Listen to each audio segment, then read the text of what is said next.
हिंदी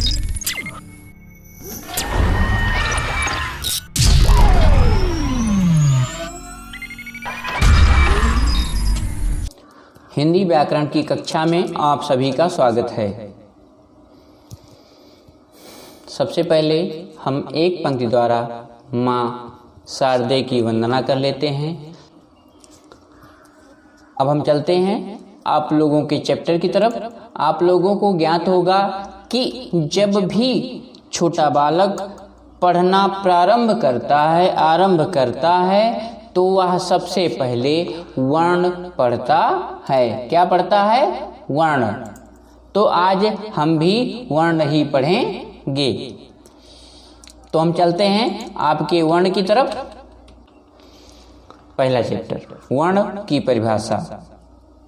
वर्ण होता क्या है? वर्ण को ही हम अक्षर कहते हैं। वर्ण को ही अक्षर कहते हैं। भाषा की सबसे छोटी इकाई जिसके टुकड़े नहीं किए जा सकते वह वर्ण कहलाती है। भाषा की सबसे छोटी इकाई जिसके टुकड़े नहीं किए जा सकते वह वर्ण कहलाती है। जैसे अ, र, क, म, च। अब आप लोग बताइए कि क्या इसके टुकड़े किए गए या इसके टुकड़े किए जा सकते हैं? नहीं, इसलिए यह वर्ण है। अब हम चलते हैं वर्णमाला। वर्णमाला की तरफ। वर्णमाला किसे कहते हैं? तो वर्णों का व्यवस्थित क्रम वर्णमाला कहलाता है। वर्णों का व्यवस्थित क्रम वर्णमाला कहलाता है। ऐसा भी कह सकते हैं कि वर्णों का सुव्यवस्थित समूह वर्णमाला कहलाता है। हिंदी वर्णमाला में कुल 52 वर्ण होते हैं। हिंदी वर्णमाला में कुल 52 अक्षर होते हैं। वर्ण को ही अक्षर कहते हैं, कंफ्यूज मत होइएगा। अब ये तो हो गई वर्णमाला। वर्णों का व्यवस्थित क्रम क्या कहलाता है? वर्णमाला कहलाता है। इसमें कितने वर्ण होते हैं? 52। ये आप लोग जान गए। हम चलते हैं अगले भाग पर। वर्णों के प्रकार। वर्ण कितने प्रकार के हैं? 2 प्रकार के। कौन कौन से? स्वर और व्यंजन। स्वर किसे कहते हैं? जिन वर्णों के उच्चारण में दूसरे वर्णों की सहायता नहीं लेनी पड़ती वे स्वर कहलाते हैं। परिभाषा आप लोगों को याद हो गई होगी या समझ गए होंगे। अब हम स्वरों की संख्या जान लेते हैं। स्वरों की संख्या 11 होती है। कितनी होती है? 11। अ, आ, इ, ई, उ, री, ए, ऐ, ओ, औ। ये हो गए आपके 11 स्वर। अब स्वर के प्रकार हम जान लेते हैं। स्वर के 3 प्रकार होते हैं। स्वर के भेद 3 होते हैं। कौन कौन से? हम देख लेते हैं। ये आ गया स्वर के भेद। भाई ये वीडियो बनाने में हमको बहुत समय लगा, बहुत मेहनत लगी। आप लोग मेहनत से इसे पढ़ेंगे तो हम समझेंगे कि हमारी भी मेहनत सफल हो रही है। तो सबसे प्रथम है ह्रस्व स्वर। ह्रस्व स्वर क्या होता है? जिन स्वरों के उच्चारण में सबसे कम समय लगता है उन्हें ह्रस्व स्वर कहते हैं। जैसे अ, ई, उ, री। जिन स्वरों के उच्चारण में सबसे कम समय लगता है उन्हें ह्रस्व स्वर कहते हैं। जैसे आ, ई, उ, री। बोल के देखिए। अ, ई, उ, री। अभी आगे दीर्घ आ रहा है, आगे प्लुत आ रहा है। इनसे जब इनकी तुलना करेंगे तो आप लोगों को पता चलेगा कि किसमें कम समय लग रहा है, किसमें ज़्यादा। तो चलते हैं हम दीर्घ स्वर की तरफ। दीर्घ स्वर किसे कहते हैं? जिन स्वरों के उच्चारण में ह्रस्व स्वर से दुगुना समय लगता है, 2 गुना, उन्हें दीर्घ स्वर कहते हैं। जैसे आ। अभी यहाँ देखिए भैया, आप लोगों का छोटकवा था, यहाँ बड़कवा से शुरू हुआ है। यहाँ छोटकई थी, यहाँ बड़कई है।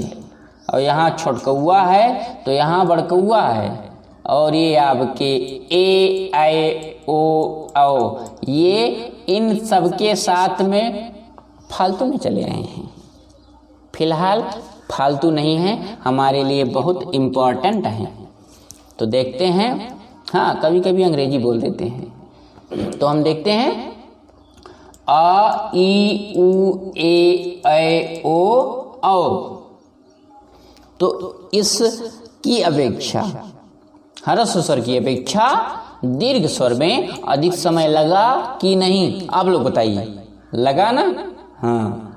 अब हम चलते हैं, ये दोनों समझ में आ गया होगा। अब चलते हैं प्लुत स्वर की तरफ। प्लुत स्वर किसे कहते हैं? ये तो भैया कुछ नया मालूम पड़ता है, लेकिन है पुराना। जिन स्वरों के उच्चारण में ह्रस्व स्वर से तिगुना समय लगता है उन्हें प्लुत स्वर कहते हैं। वर्तमान समय में प्लुत स्वर का प्रयोग केवल उच्चारण में किया जाता है। अब प्लुत स्वर में हम देखते हैं तिगुना समय लगा रहा भैया ये। अब वैसे आप लोग देखिए, सिर्फ एक अ ई उ री, अ ई उ ए ऐ ओ औ, आ ई उ ए औ, सॉरी ओ औ। ठीक, अब इसमें देख लेते हैं ओम, ओम, ओम समय लग रहा है ना ओम कहने में। तो ये हो गया प्लुत स्वर का उदाहरण। अब हम चलते हैं अगले पेज पर। स्वरों की मात्राएं, स्वरों की मात्राएं। अब हम स्वर की मात्राओं को पढ़ लेते हैं। मात्रा किसे कहते हैं आप लोग बताइए, हमें बताते हैं। स्वरों के निर्धारित चिन्ह होते हैं, स्वरों के निर्धारित चिन्ह होते हैं जो व्यंजन के साथ जुड़कर उनका स्वरूप बदल देते हैं। ये चिन्ह मात्राएं कहलाते हैं। जैसे यहाँ पे दिए गए हैं, यहाँ एक चार्ट हमने बना दिया है। चार्ट नहीं भाई, चार्ट बनाया है। हाँ, इस लॉकडाउन में चार्ट मिल नहीं रहा है, आप लोग ललचाइए मत, चार्ट देखिए। अब हम सबसे पहले हमारा आता है वर्ण आ, लेकिन इसका कोई मात्रा नहीं होता। आ की कोई मात्रा नहीं होती। अरे भाई, छोटके आ की कोई मात्रा नहीं होती, नहीं तो बड़के आ को भी इसी में समेट लो। आवर्ण स्वर की कोई मात्रा नहीं होती। व्यंजनों का अपना स्वरूप निम्नलिखित है। व्यंजन का जो स्वरूप है, वास्तविक स्वरूप, वो ये है कि जब भी हम कोई व्यंजन, वास्तविक व्यंजन लिखेंगे, उसका रियल स्वरूप, तो वो उसके नीचे हम हलंत लगा के लिखेंगे। और यदि इस भांति लिखा गया होगा तो समझ लीजिए कि उसमें स्वर की दखलंदाजी स्टार्ट हो गई, अर्थात स्वर उसमें सहयोग कर चुका है। तो मान के चलिए कि स्वर जो है उसमें सहयोग कर चुका है। आ लगने पर व्यंजन के नीचे का हल चिन्ह, ये जो चिन्ह लगा है हलंत का, ये हट जाता है और तब ये इस प्रकार लिखे जाते हैं जैसे लिखे गए हैं क च छ ज झ त थ ध द। तो इस तरह लिखे जाते हैं। अब मात्राओं में इन सब की मात्राएं होती है। का, की, अगर यहाँ का आता है तो देखिए का, की, खी, गु, भू, त्रि, के, है, ऐ का मात्रा लगा ना, चो, चौ। तो इस प्रकार इनकी मात्राएं यहाँ पे लिख दी गई हैं। यहाँ पे एक शब्द भी लिख दिए गए हैं जिससे आप लोगों को पढ़ने में कोई समस्या ना हो। हम आशा करते हैं कि इतना आप लोगों के समझ में आ गया होगा। हम चलते हैं अगले पेज पर। व्यंजन। अब हम पढ़ेंगे व्यंजन। व्यंजन किसे कहते हैं? जो ध्वनियां स्वरों की सहायता से बोली जाती हैं उन्हें व्यंजन कहते हैं। जो ध्वनियाँ, भाई ध्वनियाँ किसे कहते हैं? सबसे प्रथम में बताया गया है कि ध्वनि की सबसे छोटी इकाई को वर्ण कहते हैं, अर्थात ये जो ध्वनियाँ हैं अर्थात वर्ण हैं, ठीक है। तो जो वर्ण स्वरों की सहायता से बोले जाते हैं उन्हें व्यंजन कहते हैं। जो ध्वनियाँ स्वरों की सहायता से बोली जाती हैं उन्हें व्यंजन कहते हैं। जैसे का, अब का में देखिए पहले का ऐसे था, तो उसके बाद इस तरह से का मिला, और ये दोनों जब जुड़ गए, ये इसके सहयोग में आ गया, तो वह पूर्ण रूप से बना का। अब हम आप लोगों को पढ़ाते हैं व्यंजन के भेद। व्यंजन के भेद, व्यंजन कितने प्रकार के होते हैं? भाई 3 प्रकार के होते हैं। कौन कौन से? नंबर 1 स्पर्श व्यंजन, नंबर 2 अंतस्थ व्यंजन, नंबर 3 ऊष्म व्यंजन। अब हम सबसे पहले स्पर्श व्यंजन पढ़ते हैं। इसमें होता है क ख ग घ ङ, च छ ज झ ञ, ट ठ ड ढ ण, त थ द ध न, प फ ब भ म। अर्थात का से लेकर मां तक स्पर्श व्यंजन में आते हैं। और का, ये का से अंगा तक जो होता है ये का वर्ग कहलाता है, जिसका उच्चारण हम कंठ द्वारा करते हैं। कंठ का अर्थ होता है गला, गले से हम करते हैं। जब हमारे अंदर से प्राणवायु निकलती है तो जब वह गले तक आती है तो वह एक ध्वनि का रूप ले लेती है। वह ध्वनियां हैं क ख ग घ ङ। ये सिर्फ कंठ से बोले जा सकते हैं और कहीं से नहीं। कहीं से मतलब ताल से, जीवा से, ओष्ठ से नहीं बोले जाते, ये सिर्फ गले से बोले जाते हैं, इसलिए इसको हम का वर्ग कहते हैं और ये कंठ से उच्चारित होते हैं। इनका उच्चारण स्थान कंठ है। अब हम चलते हैं चा वर्ग। चा वर्ग का उच्चारण स्थान क्या है? तालु, तालु है। तो देखिए एक बार च छ ज झ ञ, इसका उच्चारण करके देखिए च छ ज झ ञ। तो हमारी जीवा ताल में स्पर्श कर रही है कि नहीं? आप लोग पहले उच्चारण करिए फिर आंसर दीजिए। कर रही है ना? हाँ, तो ये चा वर्ग हो जाता है और इसका उच्चारण स्थान तालु है। अब हम पढ़ाते हैं टा वर्ग। टा वर्ग मूर्धा, इसका उच्चारण स्थान मूर्धा है। अब देखिए आप लोग जब ट ठ ड ढ ण करेंगे तो ये आपकी जीवा फोल्ड हो जाएगी, ऊपर की तरफ थोड़ा सा फोल्ड होगी। ट, देखिए ट, जीवा पहले ट के लिए बनाइए, उसके बाद टा बोलने के लिए जीवा बनाइए, उसके बाद चेक कीजिए। हाँ, ये अब ऊपर की तरफ फोल्ड हो जाती है, इसके लिए मुड़ जाती है, इसके लिए इसे मूर्धा, इसका उच्चारण स्थान क्या है? मूर्धा। तो टा वर्ग का उच्चारण स्थान क्या है? मूर्धा, ट ठ ड ढ अण। अब हम चलते हैं ता वर्ग। ता वर्ग का उच्चारण स्थान क्या है? दंत। क्या है? दंत। तो देखते हैं त थ द ध न, ये आपकी जीवा आपके दांतों को स्पर्श करेगी। अगर नहीं करती है तो आप यह एक पंक्ति नहीं बोल पाएंगे, इसलिए आप लोग बोल के देखिए ट थ द ध न। तो इसका उच्चारण क्या, उच्चारण स्थान क्या हो गया? दंत हो गया। ये ता वर्ग हुआ। अब हम चलते हैं पा वर्ग। पा वर्ग का उच्चारण स्थान क्या है? ओष्ठ है। कैसे है अभी आगे बताते हैं हम लोग को।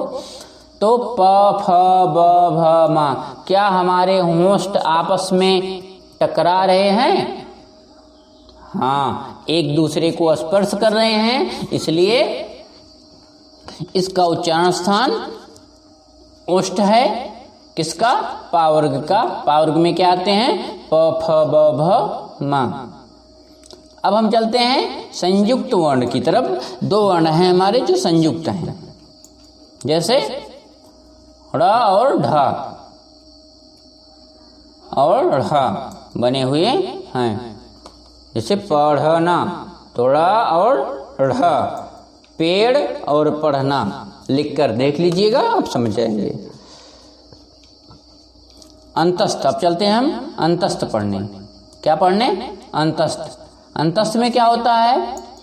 या, रा, ला, वा, इनको अर्ध स्वर भी कहा जाता है।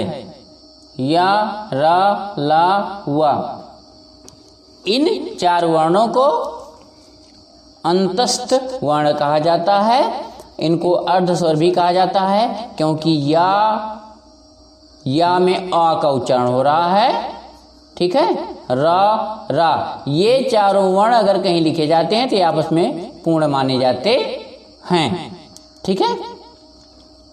अब हम चलते हैं ऊष्म व्यंजन की तरफ। ऊष्म व्यंजन की तरफ जिसमें है सा, स, स, सा, स, स, ह, ये ऊष्म व्यंजन है। ऊष्म व्यंजन क्यों है ये? स, स, स, ह, इन चार वर्णों के उच्चारण में मुख से विशेष प्रकार की गर्म ऊष्मा अर्थात वायु निकलती है, इसलिए इन्हें ऊष्म व्यंजन कहते हैं। इनके उच्चारण में श्वास की प्रबलता रहती है। इनके उच्चारण, इनको उच्चरित करते समय हमारी प्राणवायु अधिक लगती है। प्राणवायु का मतलब होता है हवा, वायु अधिक लगती है, इसलिए इनको हम ऊष्म व्यंजन कहते हैं। ये ऊष्मा से उच्चरित होते हैं। आगत, आगत आप लोग को बहुत कम मिलता होगा, लेकिन कहीं कहीं मिलता है। इनका प्रयोग जो है अरबी, फारसी आदि भाषाओं में ज़्यादा किया जाता है। ये भी कभी कभी मिलते हैं। ये हमारी वर्णमाला में नहीं थे, लेकिन कुछ लोगों ने इन्हें अपनी सरलता के लिए विकसित किया है। ये आधुनिक में विकसित किए गए हैं। अब हम चलते हैं संयुक्त, संयुक्त वर्णों की तरफ। छ, त्र, ज्ञ, स्र, इनके विषय में हम अगले पेज पे पढ़ते हैं। दो अलग अलग व्यंजनों के मिलने से जो नया व्यंजन बनता है वह है संयुक्त व्यंजन। हम चलते हैं अगले पेज पे और पढ़ेंगे संयुक्त व्यंजन। संयुक्त व्यंजन दो अलग अलग व्यंजनों के मिलने से जो नया व्यंजन बनता है उसे संयुक्त व्यंजन कहते हैं। ये मुख्यतः चार हैं, जैसे छ, त्र, ज्ञा। इसको ज्ञा नहीं पढ़ना, ज्ञा पढ़ना है। क्या पढ़ना है? ज्ञा। लेकिन आज तक तो हम ज्ञा पढ़ते हैं, नहीं, ये वास्तव में ज्ञा है। और स्र। अब देखते हैं क, स, अ, छ। देखिए ये क्या है? ये हो गया हमारा व्यंजन का, और ये जो सा है ये भी हमारा क्या हुआ? व्यंजन ही हुआ। अब हम देखिए दो अलग अलग व्यंजनों के मिलने से, तो ये दो अलग अलग व्यंजन है कि नहीं? जब ये आपस में मिल रहे हैं और स्वर भी मिलेगा तभी ये पूर्ण होंगे। स्वर भी मिल रहा है तो क्या बन रहा है? छ, छ बना, और छ से बना क्षत्रिय। अब आगे देखते हैं त, र, तो त अलग व्यंजन है, र अलग व्यंजन है, और इसमें स्वर जुड़ जाता है तो बन जाता है त्र, और त्र से बना त्रिशूल। आगे देखते हैं अगला जा, धन, इया। जा ये अलग व्यंजन है और इया अलग व्यंजन है, और इसमें मिल जाता है स्वर, और स्वर मिलने के बाद बनता है ज्ञा, और ये हो गए ज्ञानी। अब देखिए स, बड़ा सा और र दोनों अलग अलग व्यंजन हैं, और इसमें आ जुड़ जाता है और बन जाता है स्र, और स्र से बना श्रीमान। अब हम चलते हैं अयोग वाह की तरफ। अयोग वाह क्या होते हैं? अंक, आहा, इसके बारे में तो आप लोग सुने होंगे। अरे वो आहा नहीं है, आहा है, नहीं तो आहा पढ़ो।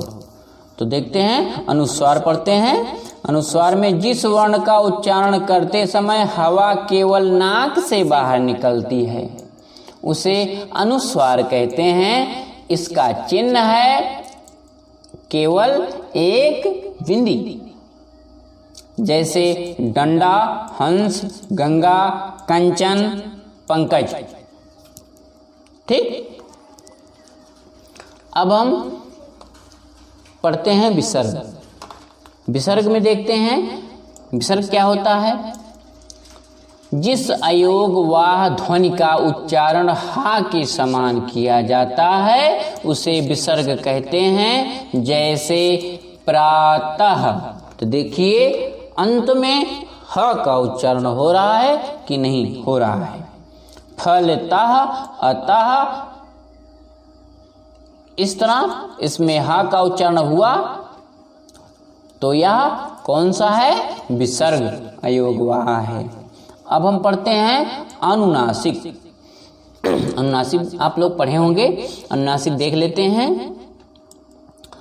चंद्रबिंदु जिसे आप लोग कहते हो, चंद्रबिंदु, जिस ध्वनि का उच्चारण करते समय हवा नाक और मुख दोनों से निकलती है उसे अनुनासिक कहते हैं। इसका चिन्ह चंद्रबिंदु अंक, चंद्रबिंदु अंक के समान, जैसे चांद, मुंह, अंगूठा, दांत, गांव इत्यादि। हम आशा करते हैं आप लोगों के समझ में आया होगा। जिनके समझ में ना आया हो, कुछ भी ना आया हो, थोड़ा सा भी कोई समस्या हो तो वो हमारे विद्यालय के नंबर पे या हमारे पर्सनल नंबर पे फ़ोन करके अपनी समस्या का समाधान पा सकते हैं। अब हम चलते हैं अगले पेज पर। अगला पेज अब अगली बार पढ़ाया जाएगा आप लोगों को अगली क्लास में। आज की कक्षा समाप्त होती है। अगली कक्षा में आप लोगों को हम शब्द के विषय में जानकारी देंगे। तब तक के लिए धन्यवाद।